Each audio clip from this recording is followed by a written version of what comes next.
உயிர்த்தெழுந்த இயேசு கிறிஸ்துவின் வல்லமை ஊழியங்கள் வழங்கும் வசனப் பெட்டகம்.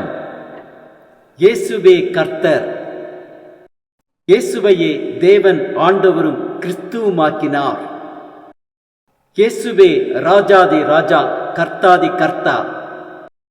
கிறிஸ்துவே மரித்தோர் மேலும் ஜீவனுள்ளோர் மேலும் ஆண்டவர். கிறிஸ்துவே போதகரும் ஆண்டவருமாயிருக்கிறார். வசனப் பெட்டகத்தின் இன்றைய தின கருப்பொருள்: கர்த்தரிடத்தில் திரும்புவோம். கர்த்தரிடத்தில் திரும்புவோம் வாருங்கள். மனம் மாறி கர்த்தரிடத்தில் திரும்புதல் என்பது தன் பாவ வழியை விட்டு தன் மேல் தனக்கு இருக்கும் அதிகாரத்தை தன்னை படைத்த தேவனிடத்தில் கொடுத்து அவரை சார்ந்து வாழ ஒப்பு கொடுப்பது.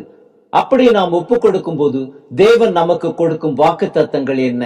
1 பேதுரு 5:7 வாசிக்கிறோம்: அவர் உங்களை விசாரிக்கிறவரானபடியால் உங்கள் கவலைகளை எல்லாம் அவர் மேல் வைத்து விடுங்கள். ஏசாயா 45:22 வாசிக்கிறோம்: பூமியின் எல்லை எங்கும் உள்ளவர்களே, என்னை நோக்கி பாருங்கள், அப்பொழுது ரட்சிக்கப்படுவீர்கள். நானே தேவன், வேறு ஒருவரும் இல்லை. பிலிப்பியர் 4:6-7 வாசிக்கிறோம்: நீங்கள் ஒன்றுக்கும் கவலைப்படாமல் எல்லாவற்றையும் குறித்து உங்கள் விண்ணப்பங்களை ஸ்தோத்திரத்தோட கூடிய ஜெபத்தினாலும் வேண்டுதலினாலும் தேவனுக்கு தெரியப்படுத்துங்கள்.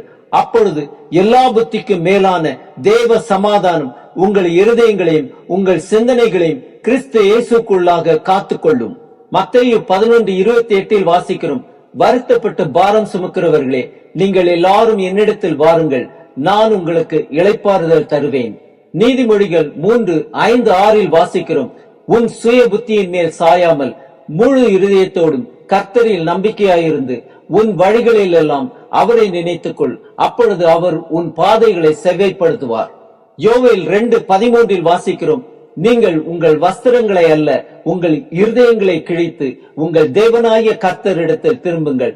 அவர் இரக்கமும் மன உருக்கமும் நீடிய சாந்தமும் மிகுந்த கிருபையும் உள்ளவர். அவர் தீங்குக்கு மனஸ்தாபப்படுகிறவராயிருக்கிறார். 1 யோவான் 1:9 வாசிக்கிறோம்: நம்முடைய பாவங்களை நாம் அறிக்கையிட்டால் பாவங்களை நமக்கு மன்னித்து எல்லா அநியாயத்தையும் நீக்கி நம்மை சுத்திகரிப்பதற்கு அவர் உண்மையும் நீதியும் உள்ளவராயிருக்கிறார். எசேக்கியேல் 33:11 வாசிக்கிறோம்: கர்த்தராகிய ஆண்டவர் உரைக்கிறது என்னவென்றால், நான் துன்மார்க்கனுடைய மரணத்தை விரும்பாமல் துன்மார்க்கன் தன் வழியை விட்டு திரும்பி பிழைப்பதையே விரும்புகிறேன் என்று என் ஜீவனை கொண்டு சொல்லுகிறேன். யோவான் 15:5 வாசிக்கிறோம்: நானே திராட்சை செடி, நீங்கள் கொடிகள். ஒருவன் என்னிலும் நான் அவனிலும் நிலைத்திருந்தால் அவன் மிகுந்த கனிகளை கொடுப்பான். என்னை அல்லாமல் உங்களால் ஒன்றும் செய்யக்கூடாது.